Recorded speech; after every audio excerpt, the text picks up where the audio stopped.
नमस्कार विद्यार्थी मित्रांनो, मी डॉक्टर किशोर बागडे आणि आपण बघतात YouTube channel medical admission guidance. या चॅनलद्वारे मेडिकल ॲडमिशन संदर्भात लागणारी सर्व माहिती विद्यार्थी व पालक यांच्या गरजा लक्षात घेऊन वेळोवेळी प्रसारित केली जाते। तर या चॅनलला जो सबस्क्राइब केला सबस्क्राइब करा, बेल आयकॉनवर क्लिक करा आणि आपल्या मित्रांना शेअर करा। माननीय सर्वोच्च न्यायालयाने जो एनटीएला आदेश दिला होता की नीट रिझल्ट परत पब्लिश करावा, कशासाठी तर जो काय फिजिक्सचा एक प्रश्न डिस्प्युटेड होता त्याच्यामध्ये 2 आणि 4 ऑप्शन दोन्ही बरोबर दिलेले होते। तर ज्यांचा 2 ऑप्शन त्यांनी चूज केलेला आहे त्यांचे एक प्रश्नाचे 4 मार्क आणि निगेटिव्ह मार्किंग मधला 1 मार्क असे 5 मार्क वजा करण्याचे सांगितले होते। आणि ज्यांनी 4 ऑप्शन चूज केलेला आहे त्यांच्यामध्ये काही प्रश्नच नव्हता। तर असे 4,20,000 जणांच्या 4,20,000च्या पेक्षा जास्त जण मुलं विद्यार्थी होते की ज्यांनी 2 ऑप्शन चूज केला होता।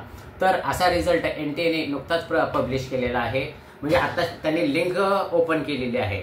तर तुम्ही तिथं जाऊन लिंक ओपन करून तुम्ही तुमचा रिझल्ट बघू शकता। पण साधारणपणे हे वेबसाईट लोडवर असल्यामुळं लवकर ओपन होत नाहीत। आमच्या अंदाजाप्रमाणे आता जरी लिंक त्यांनी विंडो ओपन केलेली असली तरी 7 किंवा 8 नंतर तुमचे तुमचे नीट स्कोअर कार्ड डाउनलोड होण्याची सुरुवात होईल।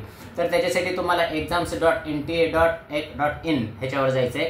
त्याच्यामध्ये तुम्हाला लेटेस्ट न्यूज येईल। लेटेस्ट न्यूजच्या पुढे तुम्हाला दुसऱ्या ऑप्शन्समध्ये अपडेटेड रिझल्ट स्कोअर कार्ड म्हणून येईल। त्याच्यावर क्लिक केले की तुमची विंडो ओपन होती।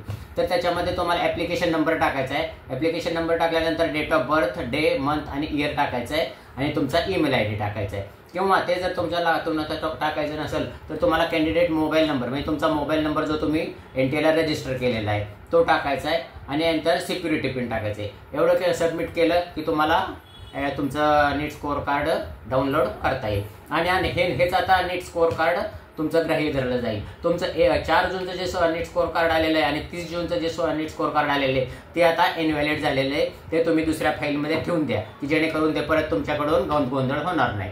तर ही नवीन बातमी आलेली आहे, ती सांगण्यासाठी तुमच्याकडे आलेलो होतो। साधारणपणे 7 किंवा 8 वाजल्यानंतर सर्वांनी आपापले नीट स्कोअर कार्ड डाउनलोड करून घ्यावे आणि त्यानुसार आता मेडिकल ॲडमिशन प्रोसेस सुरू होईल। पहिल्यांदा MMCची होईल, म्हणजेच ऑल इंडियाची होईल, नंतर स्टेटची होईल। अशाच महत्त्वाच्या काय माहिती असेल तर तुम्हाला मी नवीच कळवू। या वाचत माहितीपूर्ण हा चॅनल सबस्क्राईब करा, बेल आयकॉनवर क्लिक करा, आपल्या मित्रांना शेअर करा। एवढं बोलून आजचा विषय थांबवतो। जय हिंद, जय महाराष्ट्र।